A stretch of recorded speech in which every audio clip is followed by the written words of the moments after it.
Welcome to Streaming News Network by Claude McDaniel. News without the hype and biased reporting. Please like and subscribe. This is Claude McDaniel with Streaming News Network. California Governor Gavin Newsom is facing renewed scrutiny as a federal investigation into financial activities connected to members of his political circle continues to draw attention. Newsom has dismissed the inquiry as politically motivated, but reports indicate concerns are growing within his inner circle as investigators examine matters that reportedly date back several years. The issue gained new attention after former Newsom Chief of Staff Dana Williamson pleaded guilty in federal court to conspiracy involving bank fraud and wire fraud. Prosecutors allege that funds were improperly taken from a dormant campaign account belonging to former California Attorney General Xavier Becerra, who is considered a potential candidate to succeed Newsom as governor. Becerra has denied any involvement in the scheme and says he was a victim of the alleged misconduct. The controversy has also renewed debate over ethics and accountability in California politics, including questions surrounding campaign fundraising practices, charitable donations known as behest payments, and the influence of long-standing one-party control in Sacramento. Newsom has not been charged with any wrongdoing. However, political observers say the investigation presents one of the most significant challenges of his career as federal authorities continue their review. This is Claude McDaniel for Streaming News Network. A new federal policy signed by President Donald Trump is placing greater responsibility on states to reduce waste, fraud, and payment errors in the Supplemental Nutrition Assistance Program, commonly known as food stamps. Under the law, states may be required to cover part of the program's costs if their payment error rates exceed 6%. Critics say several states, including Michigan, face growing financial pressure as a result. Records obtained through public information requests reportedly show that Michigan distributed more than $4 million in food stamp benefits over the past 3 years to recipients with out-of-state addresses. State law generally requires recipients to reside in Michigan to qualify for benefits. According to the records, payments to out-of-state addresses increased from approximately $1.6 million in 2024 to nearly $1.9 million in 2025. Critics argue the trend suggests weaknesses in oversight and enforcement. Michigan officials have announced investments aimed at reducing payment errors, including upgrades to benefit cards and additional program monitoring. However, some lawmakers say stronger enforcement measures are needed. The Michigan House recently passed legislation that would suspend benefit accounts used outside the state for more than 90 consecutive days. The proposal now awaits action in the state Senate. Supporters say the measure would help protect taxpayers, while opponents argue broader reforms may be necessary to address administrative challenges nationwide. This is Claude McDaniel for Streaming News Network. Federal authorities have announced the arrest and extradition of a man accused of orchestrating one of the largest Medicare fraud schemes in recent history. Herbert Leon Kimball was taken into custody in the Philippines and returned to the United States after spending approximately 2 years as a fugitive. The Trump administration recently included Kimball on its list of most wanted fraudsters. According to federal prosecutors, Kimball was involved in a scheme that allegedly defrauded Medicare of approximately $1.2 billion between 2014 and 2019. Authorities say the operation used call centers to persuade Medicare beneficiaries to request orthopedic braces, many of which were allegedly unnecessary. Investigators claim prescriptions were obtained through telemedicine consultations that often lacked proper medical evaluations. The prescriptions were then sold to medical equipment companies, which billed Medicare for reimbursement after braces were shipped to patients. Kimball pleaded guilty in 2019 to multiple federal offenses, including conspiracy to defraud the United States, healthcare fraud, wire fraud, mail fraud, filing false claims, and paying illegal kickbacks and bribes.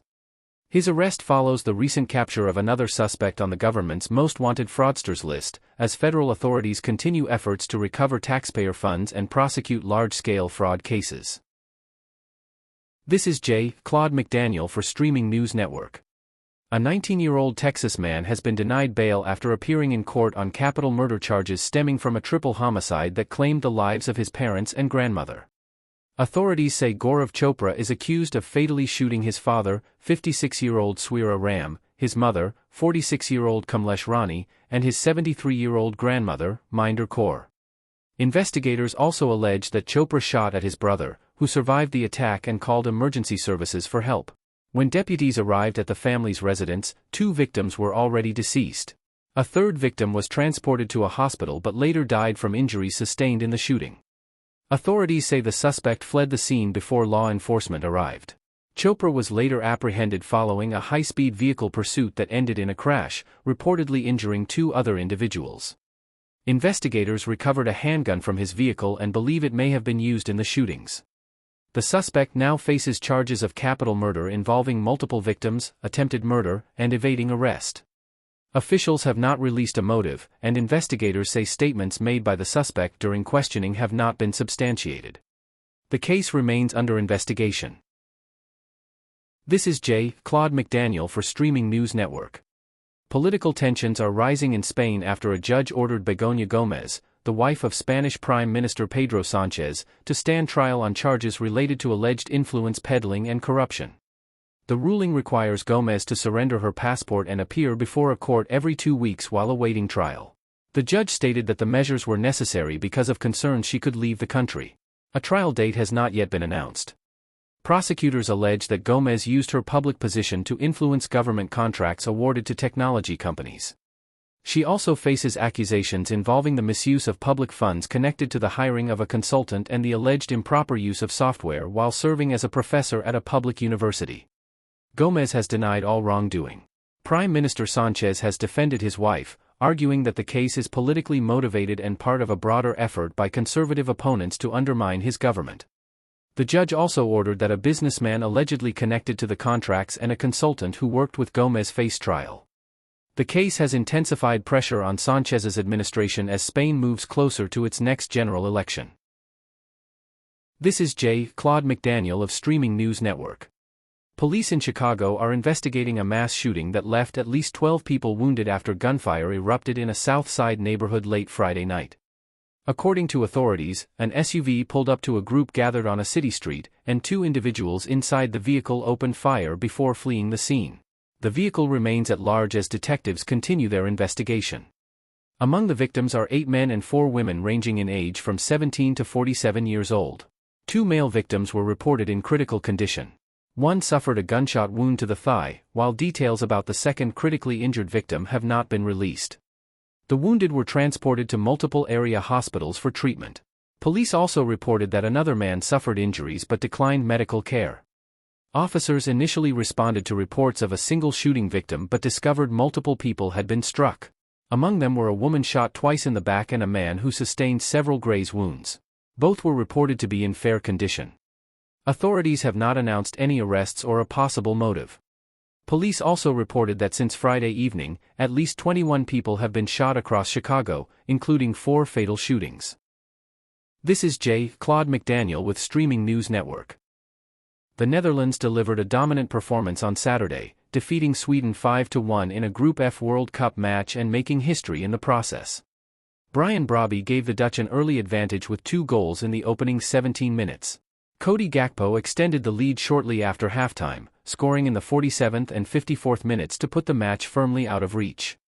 Sweden's Anthony Elanga scored in the 59th minute to get his team on the board, but the comeback never materialized. Crescencio Somerville added a late goal in the 89th minute to complete the 5-1 victory. The loss leaves Sweden facing a must-win situation in its final group stage match against Japan, with advancement hopes now in serious jeopardy. For the Netherlands, the victory carried historic significance. The result extended the team's unbeaten World Cup streak to 14 matches, setting a new tournament record. The previous mark of 13 consecutive World Cup matches without a loss was held by Brazil and spanned from 1958 through 1966. The Dutch have not suffered a World Cup defeat since falling to Spain in the 2010 World Cup final. This is Claude McDaniel with Streaming News Network. A North Carolina woman has been sentenced to prison after pleading guilty in connection with a house fire that killed her 3 young children. 32-year-old Brandy Sturdivant pleaded guilty to 3 counts of second-degree murder and was sentenced to between 30 and 36 years behind bars. The case stems from a December 2022 fire at a home in Greensboro, North Carolina. Authorities say 1-year-old twins and a 4-year-old child were inside the residence when the fire broke out during the morning hours. Investigators determined the children were home without adult supervision. Emergency responders found the children together inside the home. Medical examiners later ruled that they died from smoke inhalation and carbon monoxide poisoning.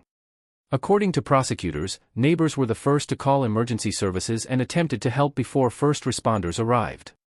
Investigators said Sturtevant was located a short distance from the home after the fire began. During the investigation, authorities discovered evidence that raised concerns about the circumstances surrounding the blaze. While the exact cause of the fire could not be conclusively determined, investigators reported finding a gasoline container at the property and concluded that criminal charges were warranted. The tragic case has now come to a close with Sturtevant's guilty plea and sentencing. This is Claude McDaniel with Streaming News Network.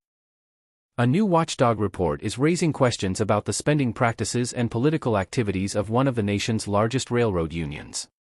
The report alleges that leaders of the Brotherhood of Maintenance of Way Employees Division, which represents approximately 37,000 railroad workers, directed union resources toward organizations and political causes aligned with Democratic priorities, despite polling that suggests many union members support President Donald Trump and his policy agenda. According to the report, the union contributed hundreds of thousands of dollars to organizations identified as progressive advocacy groups and maintained ties to several Democratic political organizations. The report also examined political spending through a Teamsters-affiliated political action committee, alleging that the committee's contributions heavily favored Democratic candidates and organizations over Republican ones. In addition to political activity, the report criticized what it described as excessive spending by union leadership. The findings allege that millions of dollars were spent on hotels, conferences, legal fees, travel, promotional merchandise, and resort properties over a 7-year period. The report also highlighted compensation levels among union executives, noting that some senior officials earned salaries exceeding $200,000 annually. Union officials have not publicly responded to the allegations outlined in the report. The claims have not been independently verified, and no accusations of criminal wrongdoing have been announced. Thank you for listening to Streaming News Network videos and shorts. Please like and subscribe to our news channel.